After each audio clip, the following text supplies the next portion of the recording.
কলকাতা টিভিতে আপনাদের সকলকে স্বাগত। আপনাদের সঙ্গে রয়েছি আমি অঙ্কুর। শুরু করছি বাংলা বলছে। এসআইআর শুরু হয়েছে গত 4 নভেম্বর থেকে। তারপর এই এসআইআরকে কেন্দ্র করে একদিকে যেমন রাজনীতি তার নিজের প্রবাহে এগিয়ে চলেছে এবং তার পাশাপাশি তৈরি হচ্ছে বিভিন্ন জায়গায় বেশ কিছু প্রশাসনিক জটিলতা, এবং সেই প্রশাসনিক জটিলতায় একদিকে যেমন বিএলওদের বিরুদ্ধে অভিযোগ, পাশাপাশি আসছে বিএলএদের বিরুদ্ধে অভিযোগ, এবং তেমনই অভিযোগের প্রেক্ষিতে এবার পদক্ষেপ করলো নির্বাচন কমিশন। কি পদক্ষেপ প্রথমেই জেনে নেব। আমাদের সঙ্গে রয়েছেন আমাদের প্রতিনিধি সত্যসুন্দর ভট্টাচার্য। সত্যসুন্দর, কি বলা হয়েছে আজ এ বিষয়ে কমিশনের পক্ষ থেকে, কি পদক্ষেপ? বিরুদ্ধে শোকজ করেছে নির্বাচন কমিশন। তুমি জানো যে গত 8ই নভেম্বর থেকে গত 4 নভেম্বর থেকে শুরু হয়েছে ইনুমারেশন ফর্ম বিতরণের কাজ, কিন্তু দেখা গিয়েছে যে এই বেশ কয়েকটি ক্ষেত্রে বিএলওরা তারা কিন্তু এই যত্রতত্র ইনুমারেশন ফর্ম তারা বিতরণ করছেন, কখনো গাছের তলায়, কখনো চায়ের দোকানে, বা কখনো একটা নির্দিষ্ট জায়গা থেকে তারা ভোটারদেরকে ইনুমারেশন ফর্ম দিচ্ছেন। এই গোটা বিষয়টা কমিশনের নজরে এসেছে এবং তারপর থেকেই কিন্তু তারা সেই বিষয়ে খোঁজ খবর নেয়, খতিয়ে দেখে, এবং সেই মোতাবেক 8 জন বিএলওকে শোকজ করা হয়েছে নির্বাচন কমিশনের তরফে, এমনটাই কিন্তু জানা যাচ্ছে। শুধু তাই নয়, আরো একটি নির্দিষ্ট হেল্পলাইন নম্বর আজ থেকে কার্যকর করছে নির্বাচন কমিশনের কন্ট্রোল রুম, সিইও দপ্তরের কন্ট্রোল রুম। সেই নির্দিষ্ট কন্ট্রোল রুমের যে নম্বরটি রয়েছে সেই নম্বরে বিএলওদের বিরুদ্ধে যদি কোনো ভোটারের অভিযোগ থাকে তাহলে সরাসরি সেই নির্দিষ্ট নম্বরে অভিযোগ জানানো যাবে, এবং সেই কন্ট্রোল রুম থেকেই কিন্তু সেই বিএলওর সঙ্গে যোগাযোগ করা হবে। যদি দেখা যায় যে সেই অভিযোগের সত্যতা রয়েছে, সেক্ষেত্রে সেই বিএলওর বিরুদ্ধে কিন্তু বিভাগীয় তদন্ত করা হতে পারে, এমনটাও কিন্তু নির্বাচন কমিশন সূত্রের খবর। ফলে কোনোভাবেই বিএলওরা তাদের যে নির্বাচন কমিশনের গাইডলাইন রয়েছে, অর্থাৎ প্রত্যেক ভোটারের বাড়িতে বাড়িতে গিয়ে তাদের হাতে এনুমারেশন ফর্ম তুলে দিতে হবে, সেই বিষয়টি তাদের নিশ্চিতভাবে পালন করতে হবে এবং ভোটারদের সব রকম ভাবে সহযোগিতা করতে হবে। এই বিষয়টি কিন্তু নির্বাচন কমিশনের গাইডলাইনে রয়েছে। শুধু তাই নয়, যদি কোনো বিএলও দেখা যায় যে ইচ্ছাকৃতভাবে কোনো এনুমারেশন ফর্ম নষ্ট করেছেন বা কোনো রাজনৈতিক দলের যোগসাজশে তিনি তার যে নির্দিষ্ট কাজ সেই জায়গাটা কোথাও গিয়ে তিনি পালন করছেন না, তাহলেও কিন্তু তার বিরুদ্ধে প্রয়োজনে এফআইআর করা হতে পারে, এমনটাও কিন্তু নির্বাচন কমিশন সূত্রে জানা যাচ্ছে। ফলে বিএলও তার নির্দিষ্ট কাজ, এই এসআইআর প্রক্রিয়ায় তার যে দায়িত্ব রয়েছে সেই দায়িত্ব তিনি যাতে সঠিকভাবে পালন করেন, সেই বিষয়েই বলা যেতে পারে একটা কড়া পদক্ষেপ আজকে এই 8 জন বিএলওকে শোকজ করার মাধ্যমে জানিয়ে দিল নির্বাচন কমিশন। ধন্যবাদ সত্যসুন্দর। ফলে বোঝাই যাচ্ছে এবার কোনো রাজনৈতিক দলের প্রভাবে যদি কাজ করেন এই নির্বাচনের সঙ্গে যুক্ত এই আধিকারিকরা, তাহলে কিন্তু নির্বাচন কমিশনের তোপের মুখে পড়তে হবে তাদের, এবং তাদের বিরুদ্ধে প্রশাসনিক এবং আইনানুগ যে পদক্ষেপ রয়েছে তা করবে। এবং এই এফআইআর এবং শোকজ করার মধ্য দিয়ে সে কথা নির্বাচন কমিশন বুঝিয়ে দিল। দেখা যাক এই বিষয়ে আগামী দিনে রাজনৈতিক দলগুলোই বা তাদের যারা এজেন্টরা রয়েছেন, যারা কাজ করছেন, তাদের কি নির্দেশ দেয়, বা পাশাপাশি সরকারের পক্ষ থেকেই বা কি প্রতিক্রিয়া আসে। কিন্তু শুধু তাই নয়, মুখ্য নির্বাচন কমিশনার তিনি যখন এই গত 27 অক্টোবর এই বিষয়টি নিয়ে, অর্থাৎ এসআইআর প্রক্রিয়া চালু নিয়ে তিনি যখন সাংবাদিক সম্মেলন করেছিলেন, তিনি বলেছিলেন যে এই এনুমারেশন ফর্ম যে ভর্তি করতে হবে সেক্ষেত্রে যে যে তথ্য সেখানে রাখতে হবে সেই বিষয়ে তার কিছু মৌখিকভাবে তিনি যা বলেছিলেন, পরবর্তীকালে নির্বাচন কমিশন যে বিবৃতি দেয়, যে নির্দেশিকা দেয়, সে তার মধ্যে একটা ফারাক রয়েছে। কে বলছে এ কথা? রাজ্যের শাসক দল তৃণমূল কংগ্রেস। কি বলছে তৃণমূল কংগ্রেস, ঠিক কোথায় জটিলতা, আমরা দেখে নেব এই প্রতিবেদনের মাধ্যমে।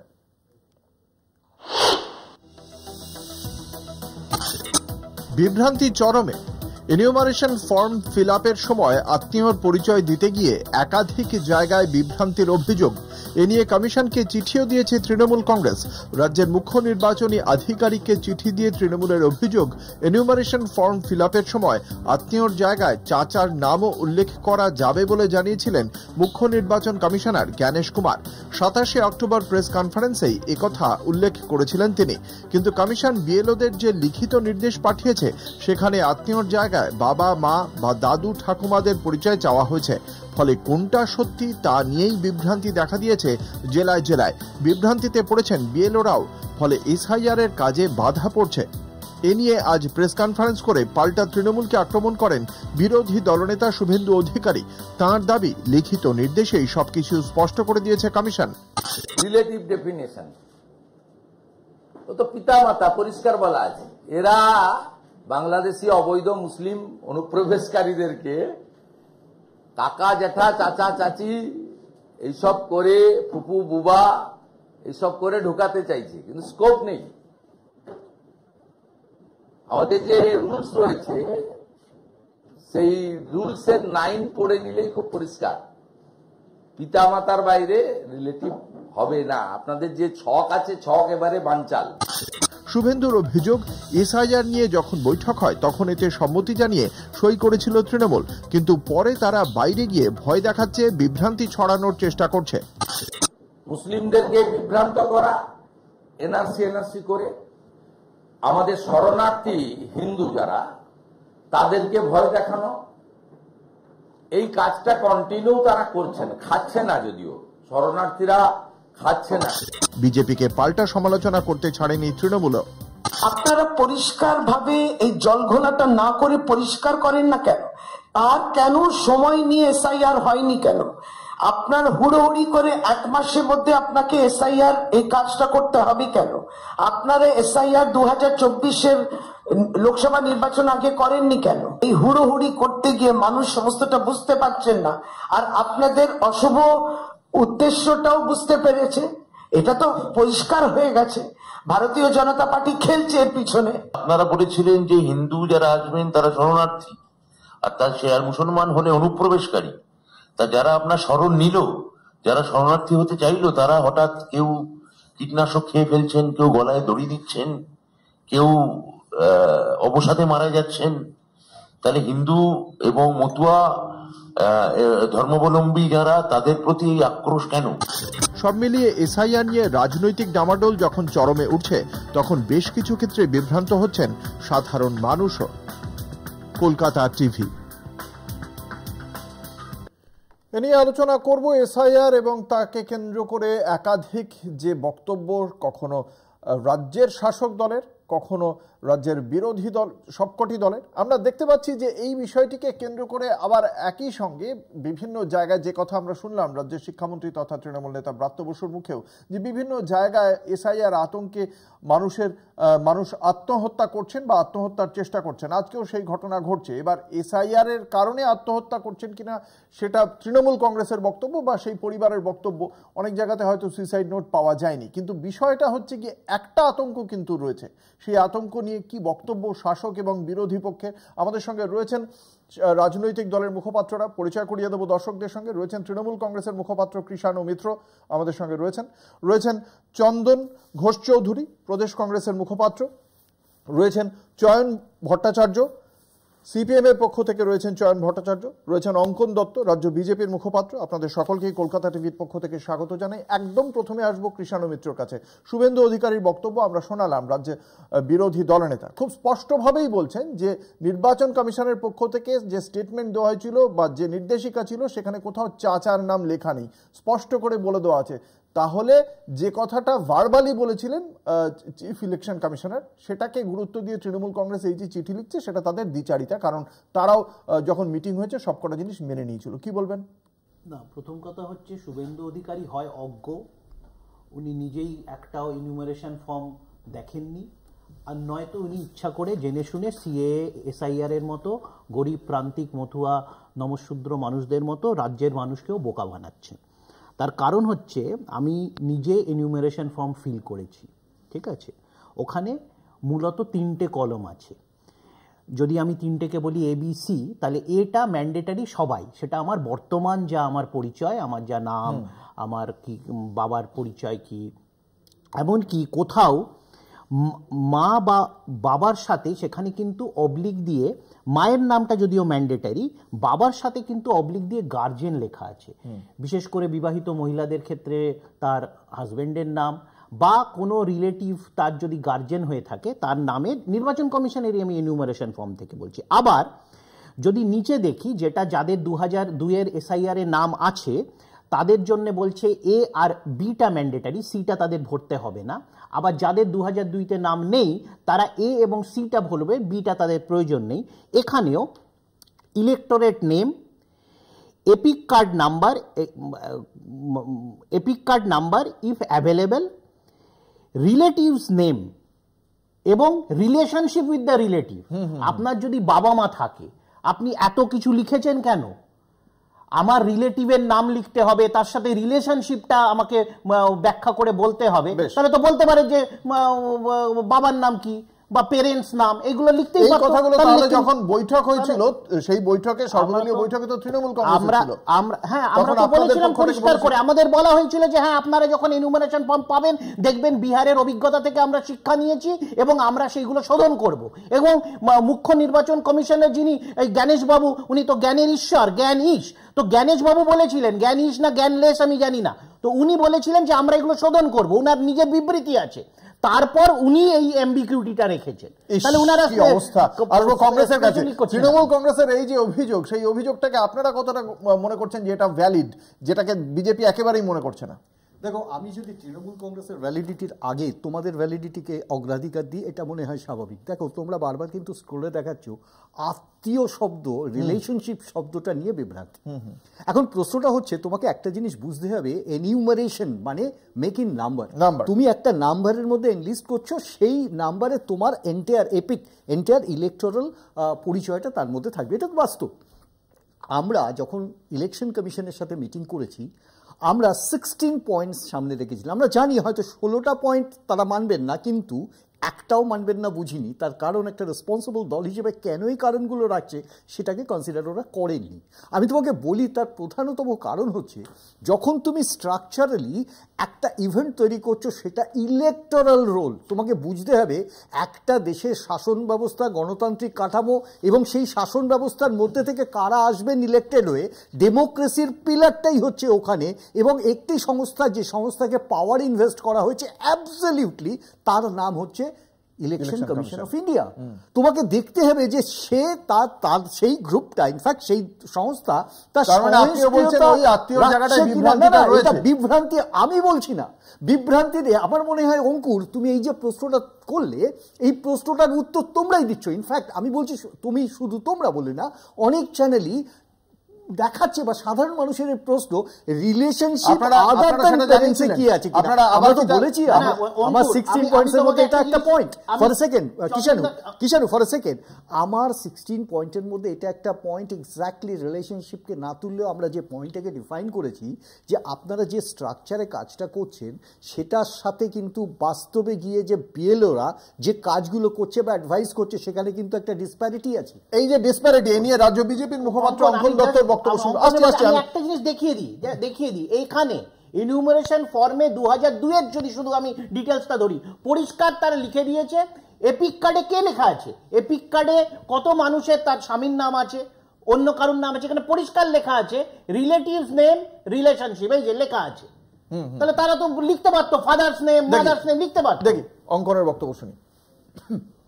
আমি বুঝতে পারলাম না সমস্যাটা কোথায়। সমস্যাটা এখানে, যত রাজ্যের সমস্যা, মানে যত রাজ্যে এই এসআইআর হচ্ছে, কোথাও কোনো সমস্যা নেই।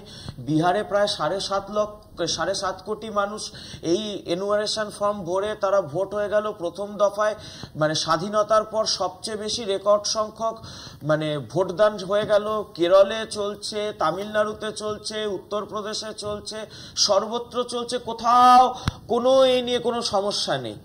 কোনো এই যে এইখানে এই এনুমারেশন ফর্মটা তো দেখানো হয়েছিল, সর্বদলীয় বৈঠকে দেখানো হয়েছিল এনুমারেশন ফর্ম নিয়ে কার কি অভিযোগ বলা হয়েছিল, এবং সেখানে 16 দফা কংগ্রেসের চন্দনদা যেটা বললেন, তারা 16 দফা দাবি জানিয়েছিলেন, আমরা 4 দফা দাবি জানিয়েছিলাম, তৃণমূলও কিছু দাবি জানিয়েছিল। সেই দিন তো বলতে পারতো যে এইটাকে আপনারা একটা স্পেসিফিক ভাবে, ওদের দাবি যে ওরা বলেছে সেদিন, না কোথায় রিটেন কোথায় বলেছে? সেদিনকার প্রেস কনফারেন্সে যারা ছিলেন, ফিরাদ হাকিম থেকে শুরু করে চন্দ্রিমা ভট্টাচার্য, অরূপ বিশ্বাস, তাদের কতগুলো পয়েন্ট রয়েছে, আমরা এসআইআর দেখছি, আমরা প্রথম থেকে দেখে নেব, সব রাজনৈতিক বক্তব্য।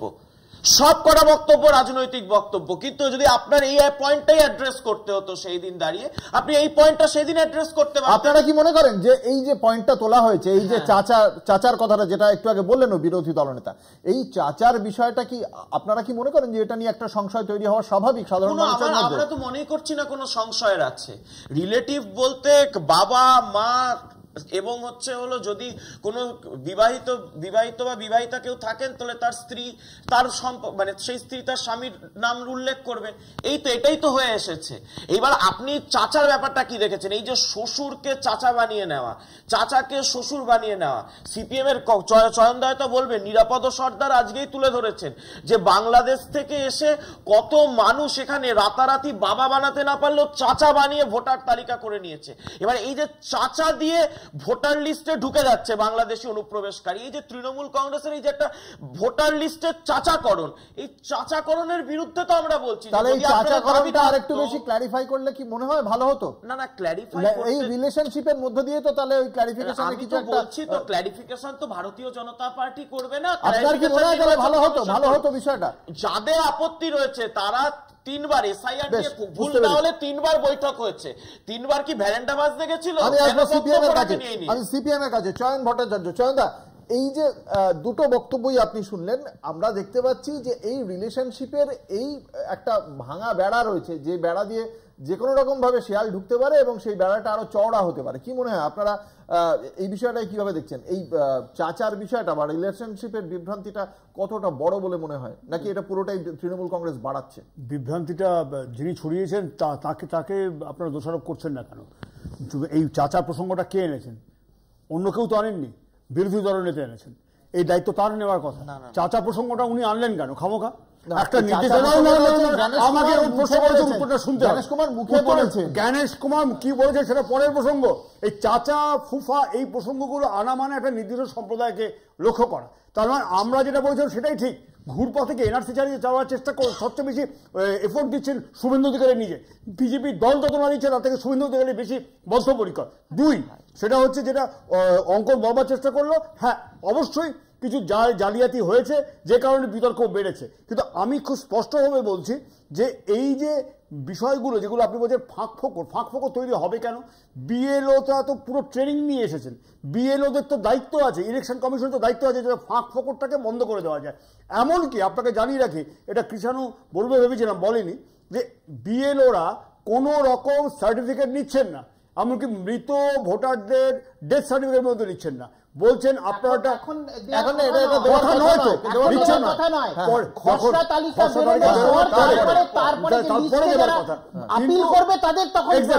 আমাদের যেটা বলা হয়েছে যে আমার কোনো আত্মীয় মারা গেলে, মানে আমার মা বা বাবা মারা গেলে সেখানে একটা ডিক্লারেশন দিয়ে দেওয়ার কথা বলা হয়েছে, যে আপনারা ডিক্লেয়ার করে দেবেন যে উনি মারা গেছেন।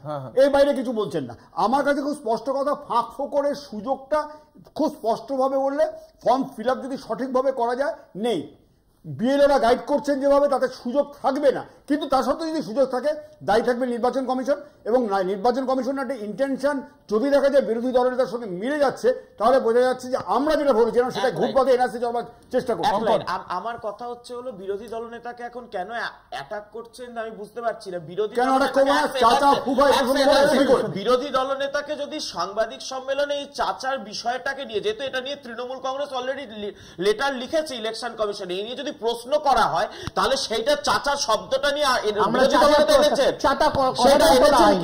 আমার দলের পক্ষ থেকে এরকম কোন ধর্মভিত্তিক কোন প্রশ্ন করা হয়নি। 1, 2 হচ্ছে এদের মিথ্যাচারটা কোথায়? ওরা যদি মুসলমান নিয়ে এত শুভেন্দুকারী বক্তব্য রাখে, তাহলে বলুন যে হিন্দুদেরকে এত কিছু ভরতে হবে না, মুসলমানদের বলতে হবে, লিখে দিক। যদি দম থাকে শুভেন্দু অধিকার তো মুসলমান নামটা নিলেন, উনি তো বললেন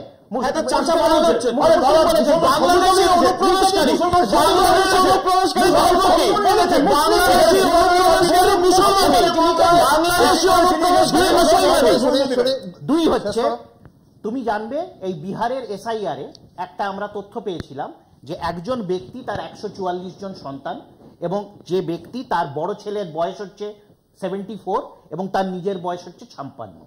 এই নিয়ে যখন ক্ল্যারিফিকেশন চাওয়া হয় তখন বলা হয় যে এই ব্যক্তি হচ্ছে একটি মঠের তিনি প্রধান সন্ন্যাসী, এবং বাকি যাদেরকে 144 জনকে দেখানো হয়েছে সেটা হচ্ছে সবাই তার শিষ্য।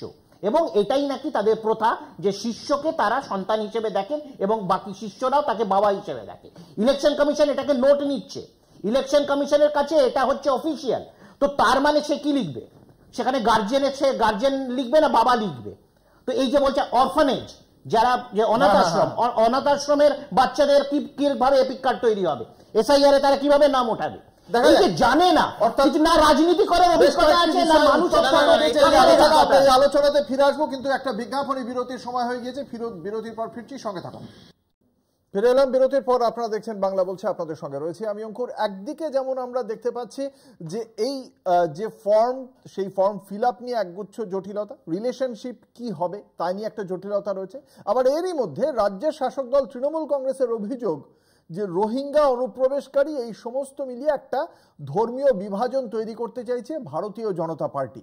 ঠিক কি বলা হচ্ছে তৃণমূল কংগ্রেসের পক্ষ থেকে? দেবাংশু ভট্টাচার্য কি বলছেন আমরা একবার শোনাবো। তুমি বাংলাতেও রোহিঙ্গা দেখছো, ঝাড়খণ্ডেও রোহিঙ্গা দেখছো, বিহারেও রোহিঙ্গা দেখছো, দিল্লিতেও রোহিঙ্গা দেখছো। রোহিঙ্গাটা গেল কোথায়? গরুর দুধের সোনার মতো এটাও ঢপ, কোনো এক্সিস্টেন্স নেই। তাই অনুপ্রবেশকারী আর রোহিঙ্গার গল্প বলে আসলে সাধারণ মানুষকে ধর্মে ধর্মে লড়িয়ে দাও।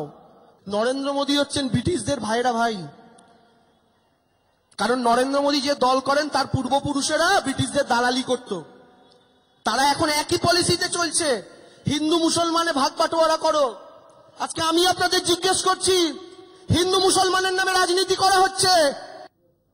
আমি আসবো রাজ্য বিজেপির মুখপাত্র অঙ্কন দত্তর কাছে। কি উত্তর রয়েছে দেবাংশুর অভিযোগের? দেবাংশুকে এই প্রশ্নটা মমতা ব্যানার্জিকে করা উচিত, কারণ মমতা ব্যানার্জি এই গোটা পশ্চিমবঙ্গ অনুপ্রবেশকারী উগ্রপন্থীদের মরুদ্যান হয়ে গেছে, পশ্চিমবঙ্গের ভোটার তালিকায় বাংলাদেশি মুসলমান ঢুকে পড়েছে। এই নিয়ে তো একটা সময় 2004, 2005, 2003 এই সময় তো সংসদ থেকে রাস্তা সবটাই তো কাঁপিয়ে দিতেন। উনি তো পশ্চিমবঙ্গের এই ভোটার তালিকায় যে অনুপ্রবেশের একটা ইম্প্যাক্ট এবং সেটা যে সিপিএম এর ভোট ব্যাংক হয়ে গেছে, এইটা নিয়ে তো সর্বপ্রথম সরব হয়েছিলেন মমতা বন্দ্যোপাধ্যায়। এবার ব্যাপারটা হচ্ছে সেই মালিকানাটা সিপিএম এর পর 2011 সালে ওনার এসে যাওয়ায়, সেটা কি উনি আজকে এইগুলোকে অস্বীকার করছেন? সাদরাডির মতো জঙ্গি এই অবশ্যই নেব, কিন্তু অঙ্কনের কাছে আমার আরেকটি প্রশ্ন রয়েছে। এই প্রশ্নটা হচ্ছে আমার এই যে অনুপ্রবেশকারীর কথাই মাত্র তুমি বললে, 2023-এর 12ই ডিসেম্বর কেন্দ্রীয় সরকার সুপ্রিম কোর্টে জানিয়েছে যে গোটা দেশে অনুপ্রবেশকারী কত রয়েছে সেই সংক্রান্ত কোনো তথ্য কেন্দ্রীয় সরকারের কাছে নেই। তাহলে এই অনুপ্রবেশকারীর কথাটা আজকেও বিহারের নির্বাচনী প্রচারে দাঁড়িয়ে কেন্দ্রীয় স্বরাষ্ট্রমন্ত্রী অমিত শাহ বলেছেন যে বিহারের অনুপ্রবেশকারীদের আমরা তাড়িয়ে দেব, এই রাজ্যে কোনো অনুপ্রবেশকারী থাকবে না, তাদের মাধ্যমেই যত গন্ডগোল হচ্ছে। তো আমি বলছি কেন্দ্রের কাছেই তো এই তথ্যটা নেই। না, কেন্দ্রের কাছে তো এক্সাক্ট তথ্য নেই, এটা তো সত্যি কথা। কেন্দ্রের কাছে তো তথ্য নেই। আমাদের কতজনের কাছে এই তথ্য ছিল যে কয়েকদিন বা গত সপ্তাহ আগে কেন্দ্র বলছে কেন? আমি বলছি কেন বলছে। আপনাদের মতো গণতন্ত্রের চতুর্থ স্তম্ভের মাধ্যমে আমরা দেখতে পেয়েছি যে 3 জন আফগানিস্তানি ধরা পড়েছে যারা ভোটার কার্ড নিয়ে। তারা তো আর পশ্চিমবঙ্গে জন্মগ্রহণ করেনি। আমরা দেখতে পেয়েছি সাদরাডির মতো জঙ্গি ধরা পড়েছে এই পশ্চিমবঙ্গে। এবার এই এক্সাক্ট ফিগার জানার জন্য যে মেকানিজম রয়েছে সেটা কেন্দ্রের কাছেও নেই, রাজ্যের কাছেও নেই। কিন্তু অনুপ্রবেশকারী রয়েছে এই কথাটা তো আজকে দিনের আলোর মতো পরিষ্কার। অনুপ্রবেশকারী রয়েছেই বলে আজকে রাতারাতি কিছু নিউ টাউনের কলোনি ফাঁকা হয়ে যাচ্ছে। আজকে রাতারাতি সিপিএম, কংগ্রেস, বিজেপির প্রতিনিধি যারা যারা রাজনীতি করে তারা বলছে যে কসবার গুলশান কলোনিতে অনুপ্রবেশকারী ছেয়ে গেছে, মুর্শিদাবাদে অনুপ্রবেশ হচ্ছে এবং ডেমোগ্রাফি বদলে যাচ্ছে। এটা অধীর চৌধুরীও বলছেন।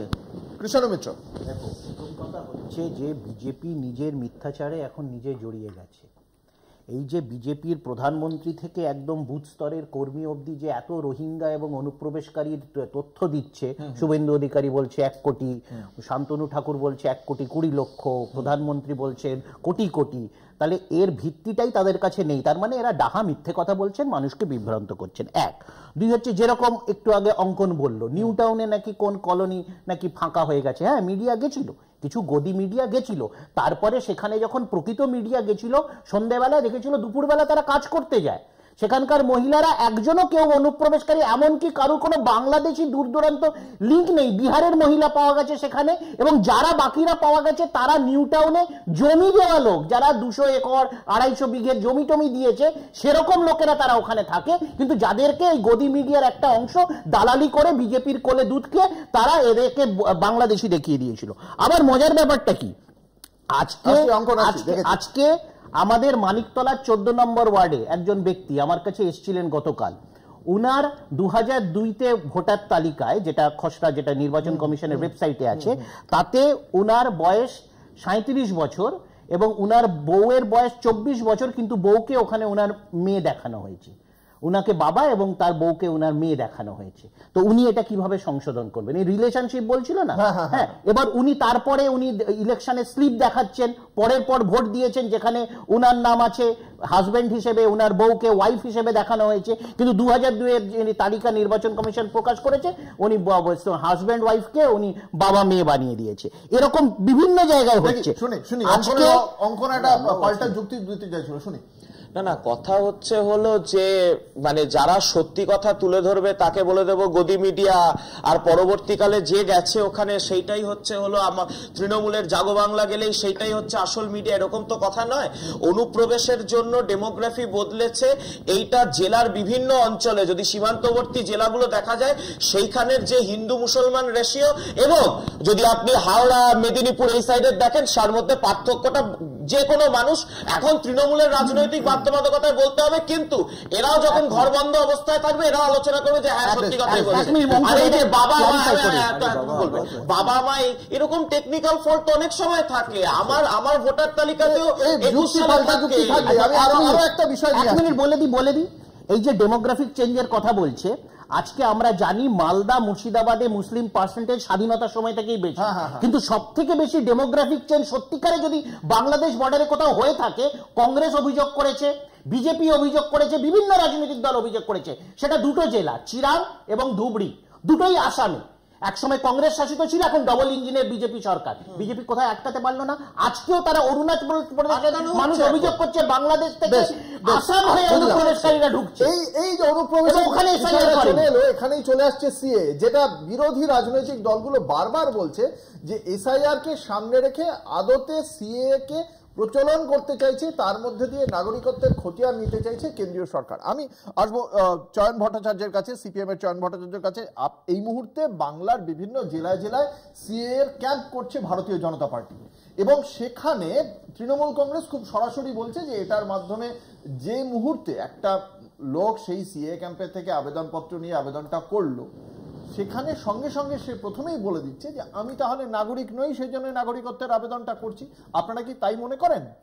এটা তো প্রথম তো আমরাই এসে বলেছিলাম, আমরাই তো বলেছিলাম নির্বাচন কমিশনে গিয়ে যে সিএ ক্যাম্প এবং এই এসআইআর একসঙ্গে চালানো যাবে না। এটা কেন হবে? আমি ওখানে সিএটা কিসের জন্য করছি? শুনুন, প্রাথমিকভাবে হচ্ছে যে এটা বিজেপির কোনো প্রতিনিধি উত্তর দিতে পারেননি। জনগণনা কেন হয়নি? জনগণনা ছাড়া এসআইআরটা কেন হলো? আমরা প্রাথমিক প্রশ্ন করেছিলাম এতে, কিন্তু কেন 2021-এ জনগণনা যেটা হওয়ার কথা ছিল সেটা হলো না, 22-এ হলো না, 25-এও হলো না, এসআইআরটা শুরু হয়ে গেল। আজকে অনুপ্রবেশকারী তথ্য নেই। 2014-তে 2002-কে ধরা হচ্ছে, ইয়াস্টিক ধরা হচ্ছে 2014 থেকে নাকি যারা এখানে আবেদন করবেন তারা নাগরিকত্ব পেয়ে যাবেন। এই ভিত্তি দুটো কোনটা ঠিকঠাক সেটা বিজেপি বলতে পারবে। দেখি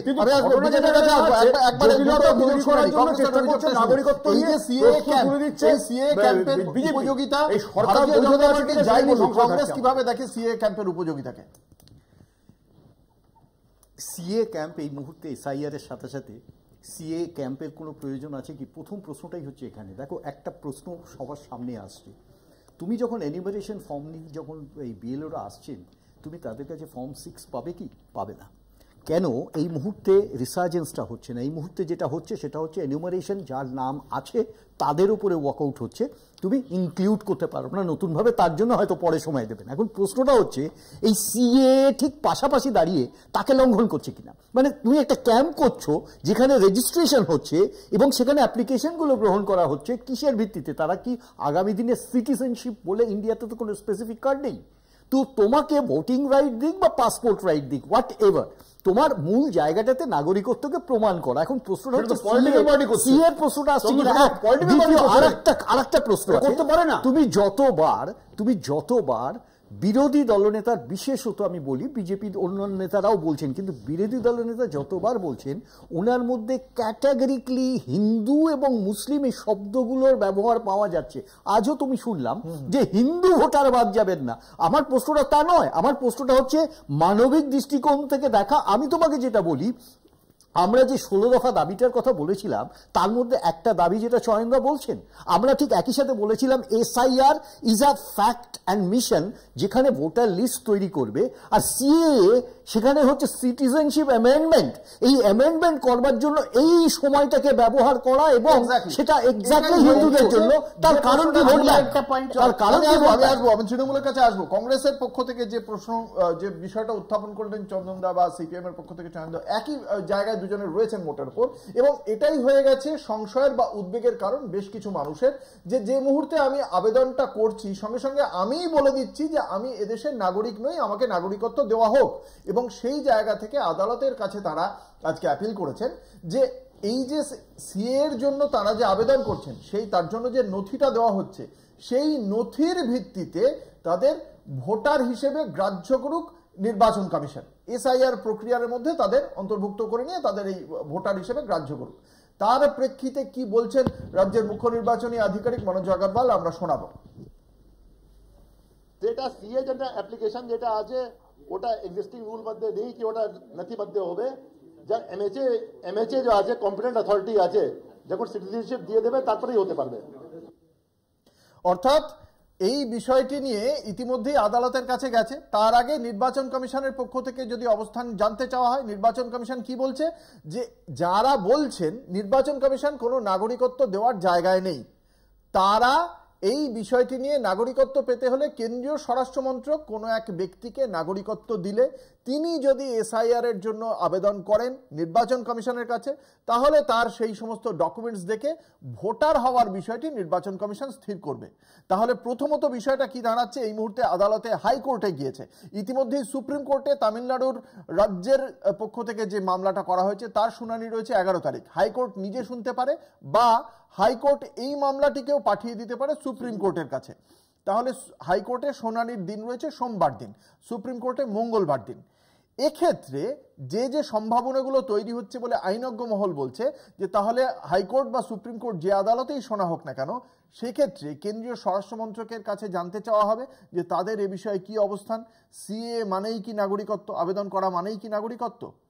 এবার তারপর কেন্দ্রীয় সরকারের পক্ষ থেকে, স্বরাষ্ট্র মন্ত্রকের পক্ষ থেকে হলফনামা জমা দিয়ে আদালতে জানাবে। আদালত সেই শুনানির পর তারপর আদালত একটা রায় দেবে, সেই রায়ের প্রেক্ষিতে সেই রায়কে বলবৎ করা হবে। তারিখ চলে যাবে, কিন্তু এই যতদিন এরা আবেদন করেছে আইন অনুযায়ী তারা ততদিন নাগরিক নয়। কেন্দ্রীয় বা রাজ্য সরকারি কোনো রকম সুযোগ সুবিধা তারা সেই সময় পাওয়ার কথা নয়, এবং ভোটার এই স্বল্প সময়ের মধ্যে তিনি নাগরিক হয়ে এসআইআর হয়ে ভোট দিতে পারবেন কিনা তা নিয়ে সংশয় থাকছে। যে সংশয়টা এই মুহূর্তে যারা আবেদন করছেন তাদের মধ্যেও রয়েছে। আসবো কৃষাণু মিত্রর কাছে। কৃষাণু, কিভাবে দেখছেন বিষয়? প্রথম কথা হচ্ছে এই সিএএ ক্যাম্পগুলো স্বরাষ্ট্র মন্ত্রক করছে না, ভারত সরকার করছে না, বিজেপি করছে। এটা ইললিগাল কাজ।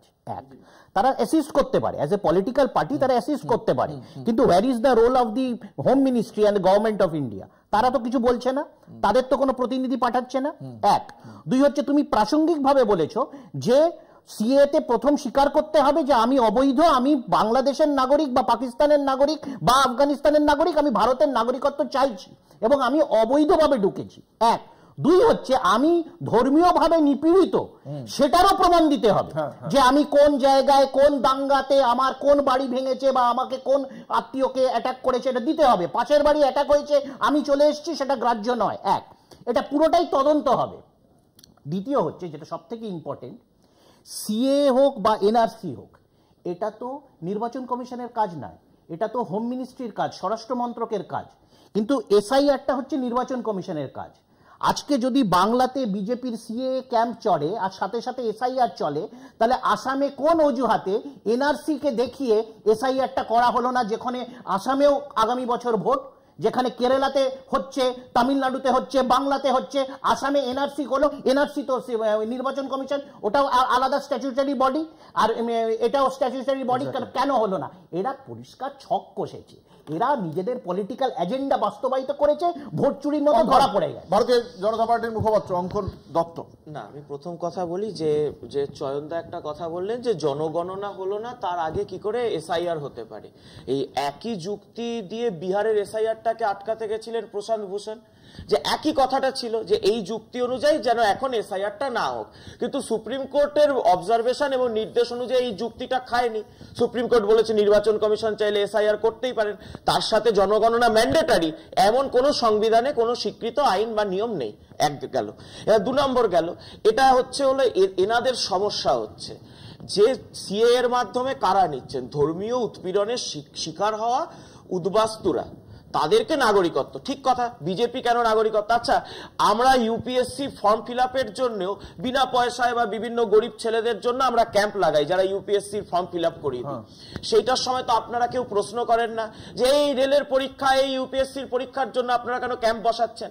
আচ্ছা, খড়দার বিলকান্দা পঞ্চায়েতে এই 14-15 এপ্রিল থেকে শুরু করে এই 15 আগস্ট পর্যন্ত সিএ এর ক্যাম্প বসানো হয়েছিল ভারতীয় জনতা পার্টির উদ্যোগে। এসআইআর এর নামগন্ধ ছিল না তখন। আমরা তখন থেকে কাজ করছি, ক্যাম্পের মাধ্যমে মানুষকে সাহায্য করছি, যারা ধর্মীয় উৎপীড়নের শিকার হয়েছে তাদেরকে ফর্ম ভরতে সহযোগিতা করছি। বিজেপি কোনো ফর্ম ভরে দিচ্ছে না, কাউকে নাগরিকত্ব দিচ্ছে না। এইবার এই যে ধর্মীয় উৎপীড়নের শিকার হয়েছে এই প্রমাণ দিতে হবে কোনো না। আপনি যদি আমি সিএ এর ফর্ম ফিল আপ করেছি, আমি আজকেও আমি না দিতে হয় না, হচ্ছে না, আমি ফর্ম ফিল আপ করছি। আমরা বলে দিয়েছি ধর্মীয় কারণে যদি কারুর কাছে পরিচয়, সে পরিচয় সূত্রে হিন্দু হয় বা বৌদ্ধ হয় বা অমুসলিম হয়, যে ধর্মীয় উৎপীড়নের শিকার হয়েছে, সে যদি ডিক্লারেশন দেয় তাকে কোনো প্রমাণ দিতে হবে না, সে নাগরিকত্ব পাবে সিএ এর আওতায়। এইবার কেন পেয়ে যাবে? হিন্দু বলে হয়ে যাবে তো তোমরা আমরা স্কুটিনি করব কি করে? তুমি আমাকে আচ্ছা একটা কথা আপনারা ভাবছেন আপনাদের দায়বদ্ধতা থাকে, বাংলাদেশি মুসলমানদের নাগরিকত্ব দেওয়ার দায়বদ্ধতা আপনাদের থাকতে পারে। আমরা নিঃশব্দই দিচ্ছি, একটা কথা না না, এখানে সবার সমস্যা হলো কেন বসাচ্ছে, আরে কেন বসাবো না? আপনাদের তো পারমিশন নেব, আপনাদের হাইকোর্টে যান, হাইকোর্টে যান, সুপ্রিম কোর্টে যান, আপনি ঠিক করবেন নাকি?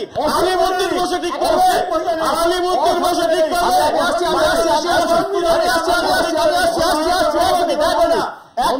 সবাই কথা বললে কেউ শুনতে পাবে না। অঙ্কন একটা জায়গায় খুব ঠিক বলেছে, ইউপিএসসির ক্যাম্প, ওরা তো ক্যাম্প করে, মানুষকে হেল্প করে, কিন্তু ক্যাম্পে কি ওরা দাবি করে যে এই তোমার অ্যাপ্লিকেশনের ভিত্তিতে আমি অ্যাডমিট কার্ড পাইয়ে দেবো, আমি তোমাকে ইউপিএসসি তে কোয়ালিফাই করিয়ে দেবো, আমি তোমার প্যানেলের নামটা উপরে বানিয়ে দেবো? এখানে ওরা দাবি করছে যে আমাদের ক্যাম্প করো, তার ভিত্তিতে তুমি নাগরিক হয়ে গেছো। শান্তনু ঠাকুর এটাই বলছে, এখানে তো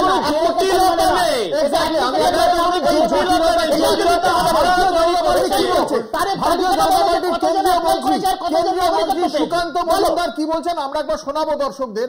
যে অভিযোগ করা হচ্ছে কৃষাণের পক্ষ থেকে বা যে কথা বলছে অঙ্কন, কেন্দ্রীয় মন্ত্রী কি বলছেন সুকান্ত মজুমদার, এ রাজ্যের প্রাক্তন বিজেপি রাজ্য সভাপতি কি বলছেন আমরা একবার শোনাই।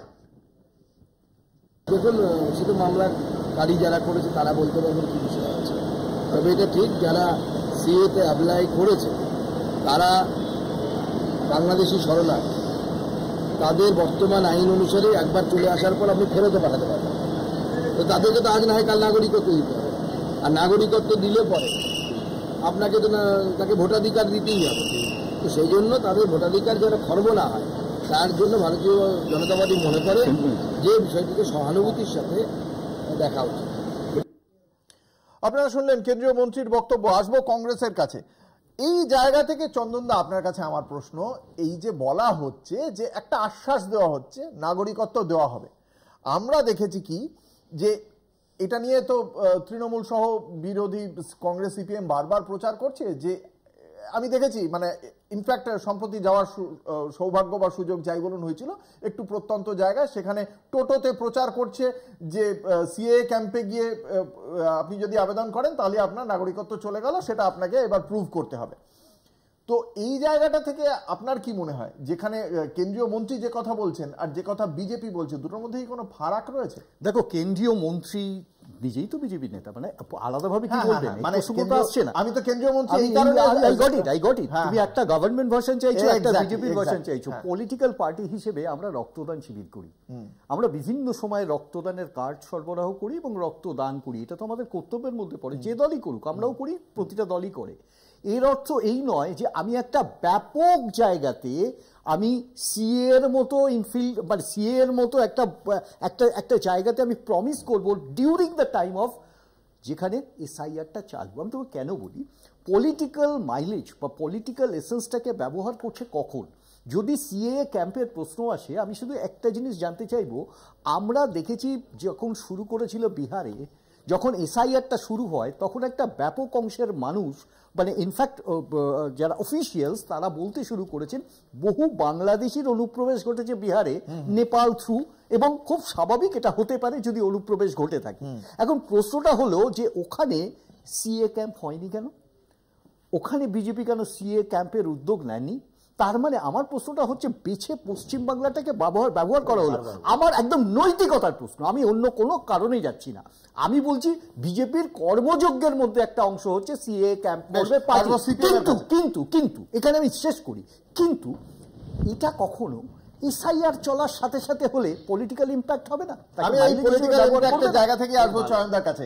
এটাও আমরা কেউ বলছেন যে এই যে সিএর যে ক্যাম্পেইনটা হচ্ছে বিজেপির পক্ষ থেকে তার সুফল প্রচার করা হচ্ছে। বিজেপির কেন্দ্রীয় পর্যবেক্ষক এ রাজ্যের জন্য সুনীল বনসল, তিনি এসে বলেছিলেন যে এই সিএ ক্যাম্প হোক, কিন্তু মানুষকে যেন জোর করা না হয়। আমি জানি না এটা বিজেপি ব্যাকট্র্যাক করছে কিনা, সেটা আপনাদের একটা মূল্যায়নের জায়গা। আমি আপনার কাছে জানতে চাইবো, এই যে আপনারাও প্রচার করছেন যে এটা করলেই নাগরিকত্ব চলে যাবে, এই ভয়ে কি মানুষ আপনাদের দিকে, আপনাদের কাছে আশ্রয় চাইছে, বা আপনারা দেখতে পাচ্ছেন যে অন্য বিরোধীদের দিকে আশ্রয় চাইছে? এইটা কতটা আপনি আশ্রয় চাওয়ার প্রসঙ্গটা ছেড়ে আপনি একটা ব্যাপার ভাবুন, যে আমি যে রাজ্যে বসে আপনার সঙ্গে এই টেলিভিশন সাক্ষাৎকার দিচ্ছি, টকশোতে এসছি, সেইখানে একজন আমার সহনাগরিক, তিনি শুধুমাত্র ধর্মীয় কারণে বাংলাদেশে অনুপ্রবেশকারী হিসেবে এখনো বাংলাদেশে আছেন, তাকে যাতে ফিরিয়ে আনতে না হয় সেজন্য মামলা মোকদ্দমা করছে কেন্দ্রীয় সরকার। কোন জায়গায় যাচ্ছে, বহু মালদা মুর্শিদাবাদের পরিযায়ী শ্রমিককে বাংলাদেশি সন্দেহে ওখানে পাঠানো হয়েছে, পুশব্যাক করা হয়েছে, পুশব্যাক শব্দটা ব্যবহার করা হয়েছে, অর্থাৎ মিথ্যে অভিযোগে পাঠানো হচ্ছে। তাদেরকে ঘাট ধাক্কা দিয়ে যখন আবার ফেরত পাঠানো হয়েছে, তখন স্বরাষ্ট্র মন্ত্রকের কতটা মাথা উজ্জ্বল হয়েছে, মুখ উজ্জ্বল হয়েছে, সেটা আপনারা বলতে পারবেন। কিন্তু এর ফলে আতঙ্ক হওয়াটা কি অস্বাভাবিক? যে কোনো অজুহাতে নাগরিকত্ব যদি কেড়ে নেওয়া হয়, আতঙ্ক হওয়া কি অস্বাভাবিক? কি বলবেন? না, আতঙ্ক হলো যেহেতু হিন্দু উদ্বাস্তুরা নাগরিকত্ব পাচ্ছে,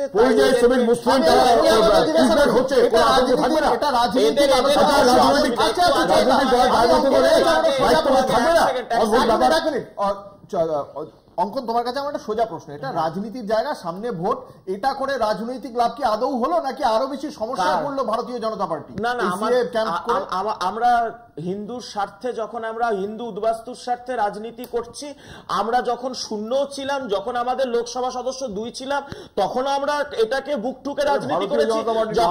যখন 300 হয়েছে, যখন 280 হয়েছে, তখন 240 হয়েছে, আমাদের স্ট্যান্ডটা পরিষ্কার রয়েছে। একটু আগে বললেন না যে বিহারে হয়েছে কিনা, কতগুলো জেলার ছবি দেখাবো, দারভাঙ্গা জেলা থেকে শুরু করে সিএ ক্যাম্প কত জায়গায় বিজেপি করেছে বিহারের জুড়ে, আমরা করেছি। আরে এসআইআর পরে না, এসআইআর এর আগে, তোমরা এসআইআর এর আগে হয়েছে, তোমরা, আমি তো সেটাই বলছি, যখন কেন হবে না, কেন হবে না, কেন হবে না,